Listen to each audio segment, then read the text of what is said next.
I've never been one for silence, nor contentment. I've never been satisfied with myself. I've always wanted more than what I am. I fear my conquest for a higher purpose will never be satisfied. I often envision possibilities in twos. Either I write and share my unique thoughts, or I can isolate my mind in hopes that my quest for absolute understanding is revealed to me in solace. We're conditioned to believe that selfishness is an unattractive characteristic, that it is immoral and punishable by society. But how can something so natural and nurturing to the soul be any less humane than overexertion of duty? Through my efforts to enlighten, I've found myself in need of more attention than ever before. It feels as though in order for me to help others see perceptibly, I've harmed my own ability to do so. And yet the hardships of apathy are far too painful for me to bear. For deep within me endures a dejected emptiness I can't explain. I feel as though I'm meant to deliver a message unspoken and unseen, the task as obscure and inscrutable to me as the unknown communication necessary to progress further. But failure in this quest would mean a life condemned, and yet how does one implant the knowledge into the mind of his subject without speech or gesture? The road to this posture is the greatest mystery known to me, so I will do that which I have long understood, until the challenge is better revealed to me. I will write, and hopefully some will listen. If I draw the most respect from any quality of man, let it be honesty. The bare truth, unclouded by hate, greed, or compassion for the serenity of others. Do away with the tales of heroism and valor. Leave only a man at peace with his acceptance of the almighty truth. Although I wish I were a testament to this virtue, there are many times I'm not even honest with myself, and therein rests the origin of every conceivable lie, rejection to the utmost aversion towards the self. And yet I am incontrovertibly susceptible to these flaws, for it is that which makes me human. We never had a choice but to be dishonest, and any man who claims he's led a life free of falseness is neither saint nor man, but an idea. Perfection, and any life such as this, is unattainable, and to strive for such a thing is mechanical, inhuman. Yet, imperfections always lead to a far greater realization. Without them, we would not understand beauty, for our impression of the perfect instance is, at its core, aroused by the aspiration to achieve it to begin with. The mere idea of perfection is flawed, so how can such a thing exist? It shames me to admit that the projects I'm constantly developing, that I claim to compose with structure, with planning, they are all, beyond the measure of a doubt, spontaneous. All of my greatest works were produced within the measure of a single conscious juncture. As much as my nature prompts me to embrace the concept of planning, I have, until this point in my life, been unsuccessful at doing so. I never lie directly. I just fabricate the truth.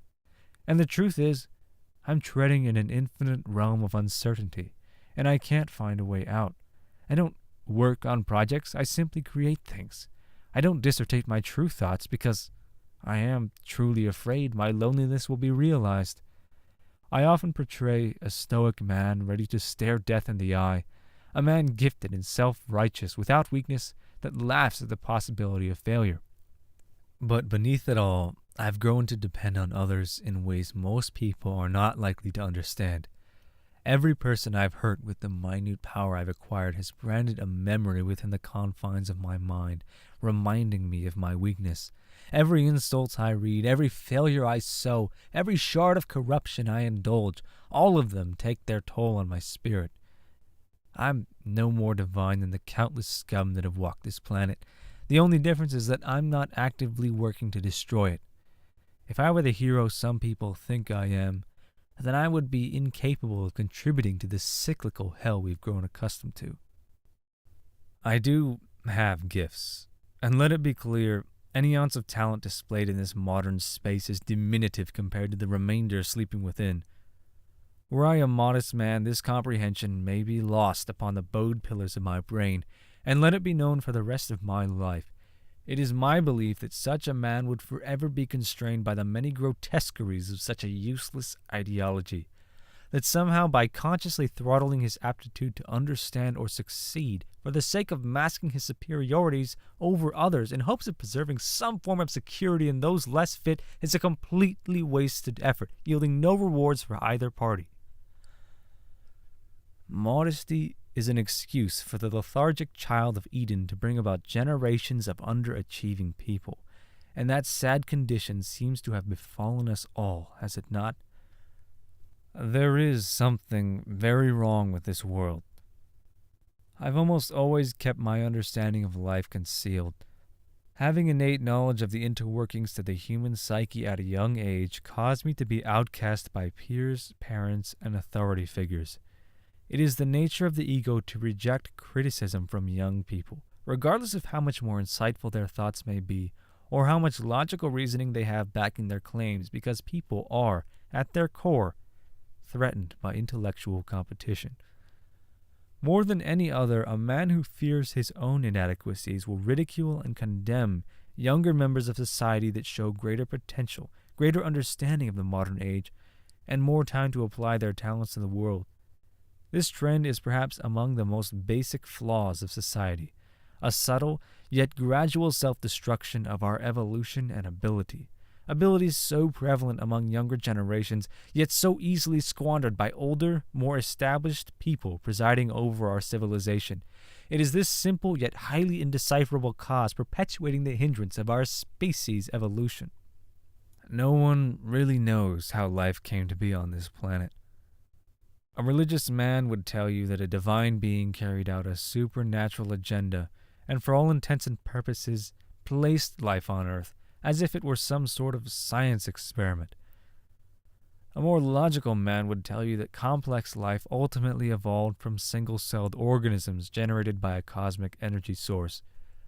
To some people, the origin is meaningless, but there is one thing that all sensible people can agree on, and that is that all life yearns to survive, and also that no organism on this planet is immortal. Everything has a lifespan, and so it must endure by replicating itself, reproducing, procreating, the most essential process of survival. It seems so easy on a home so rich as this Mother Earth, yet so many species have failed. Ultimately, life on Earth is a competition, a fight for survival.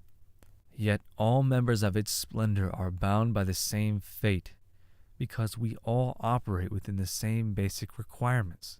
Our energy, our caloric intake, it's a complex structure of photosynergistic building blocks.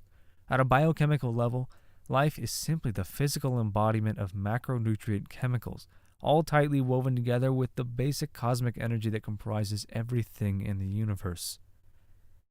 It seems so much easier to understand the often overwhelming complexities of life when it's explained in such a primal fashion.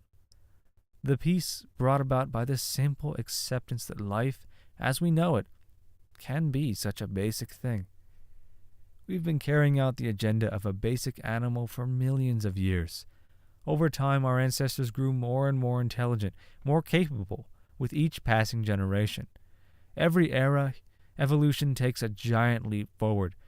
It begins with mutation. In the case of Homo sapien, rarely does this happen in the physically visible nature, rather a transformation of mind that leads to monumental change. We've evolved ever so efficiently. The most integral task of our survival, reproduction, has transformed in only a few thousand years from a burdensome process coupled with frequent collapse to the most simple and irrevocable of human functions, so much that we are actively trying to prevent the conception of offspring. We, as humans, have created an unalterable system of existence where what was once a desperate struggle for the continuity of our species has become progressively dangerous to our survival. We have literally evolved to the point where we have become so proficient at procreation that it is killing us. Ironic that our success in survival will coincidentally ensure our demise. To the modern world, procreation is a product of love, emotion. It's seen as a life accomplishment, a status symbol even. Instinctual incentives are well justified for one to desire offspring, but as humans, we are gifted with something almost entirely absent in other animals. We are driven by emotion, and such a powerful force it is. I've always believed that all emotion is derived from love. If this is true, then no human is evil or malevolent by nature. A religious person might tell you that we were born with original sin, or that we are the living balance of yin and yang. All are fundamental explanations for something we don't yet fully understand. And this is what drives us to do evil. Morality, a subject matter that can befuddle even the most gifted of minds. We could devote our lives to debating the mystery innate within us all, but I firmly believe every man, woman, or even child could be persuaded to agree that deep within, from the beginning, each and every one of us just yearns to be happy. It is the ever-perplexing charm of a tranquil state of mind that governs our every intention, our every choice, our every belief. And suddenly, life doesn't seem quite so simple anymore. At this point, one may begin to realize the error in the pursuit of happiness. We hate because we do not love, and we hate what we fear to lose. Every negative compulsion, every reproachable member of society, even down to the very illusion of justice, it can all be traced back to every human being's desire to preserve a collective feeling of peace. Yet, such a rare thing peace has become, found in such strange and unexpected places. It's not a product of the society founded in its name. It exists in places where its corruption has not yet reached. I see now that anger, hate, resentment, every emotion we're told is of a dark nature. It is all caused by the pain of loss, the insolvable predicament, the maintenance of happiness. To some, an impossible task, but nevertheless their subconscious goal in life, albeit the very cause of their misfortune. Most people find their happiness through power. For a very long time, this meant domination through genetics. If a man were graced with the finest genes the species had to offer, he would assert his superiority over his competitors. He would eat first so that he may endure where others would perish, and he would mate with the most suitable females to pass on his stronger bloodline. Eventually, this way of life led to the radical worship of royalty, all in the name of sustaining our species' most admirable qualities. In today's world, power is no longer represented by natural selection or even the ability to survive. We've created a convoluted system of economics that used to represent the limited amount of scarce resources available to us. My country used to issue paper bills which represented tangible specie, a currency that was a promise of the most valuable resources on the planet. Our ancestors would trade money for the necessities of life. We've tolerated this intractable system of commerce until the value of our lives and the ultimate goal of our life commitments from the very youth has become a farcical quest to accumulate as much of this imaginary value as possible. It's not even represented by tangible matter anymore. We're now measuring value through digital representation, a number regulated and manipulated by computer systems in the form of a bank account. And one may ponder, how can a life form as advanced as humanity lose sight of something as simple as happiness and forget its very definition? We've been bred to believe that money will bring us happiness. Any half-wit could tell you that isn't true, but would they actually believe it? Do they actually understand why? It's no mystery why humanity is rapidly degenerating. Our nature has been obliterated by elaborate systems of control, imaginary systems capable of convincing genuinely intelligent people that they're contributing to the betterment of humankind. Let's observe that notion for a moment. Once a member of this society has satisfied his or her basic need, some of them choose to pursue a higher form of happiness that yields a more complex means of expression. Through an act inspired by the progenitor to all emotion, love for each other, love of humanity, the overwhelmingly joyous sensation of helping those in need, the act of compassion. Most commonly, this is performed in the medical field. There are those among us that wholeheartedly believe that by discovering and developing cures for the various afflictions that tax our existence, that they are in fact helping the ultimate state of mankind. Something that so few seem to understand, and yet such a simple concept. How is it that we can be so susceptible to its misunderstanding? The answer has already been communicated here multiple times. By committing acts of kindness, we are gratified. We believe we're helping.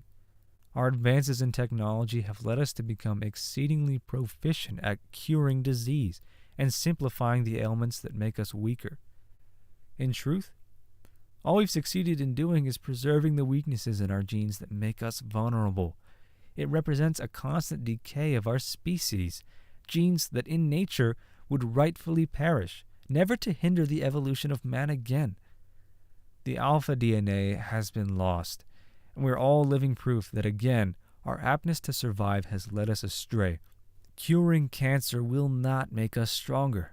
It will allow cancer to subsist in the weaker genetics present in us all. Inoculating those selected to die cannot possibly lead to a brighter future for Homo sapiens. It is our morality that drives us to destroy, not our nature.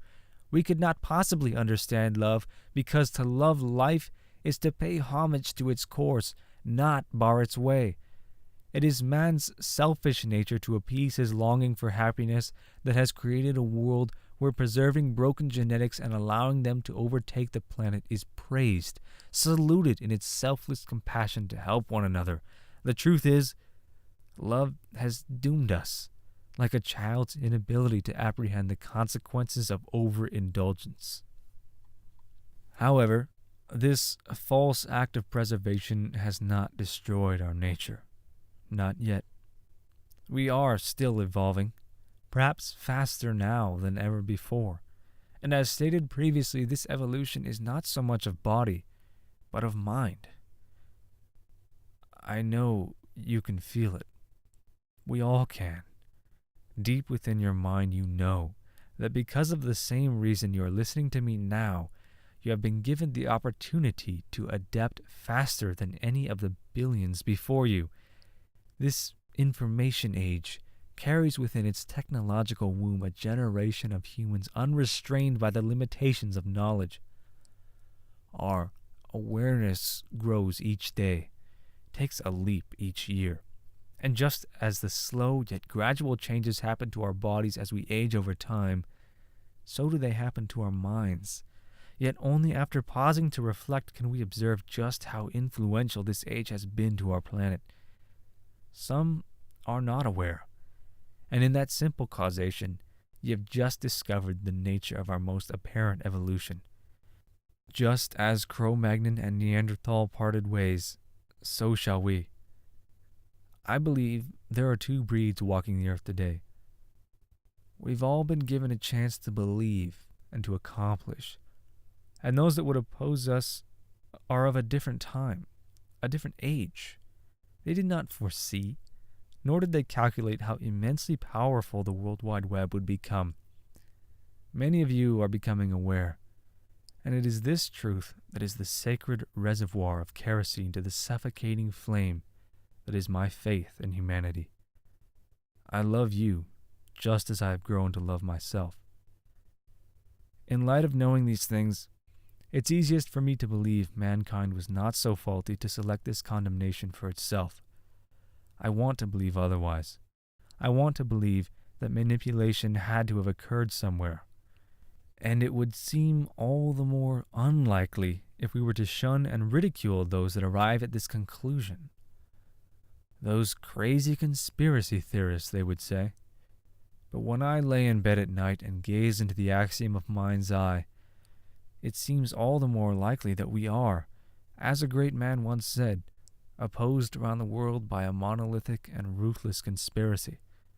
And as I trace all forms of doubt in my learning to its single, inalienable source of corruption, the insult is more than I can bear, and I would gladly suffer 1,000 deaths to make it not so.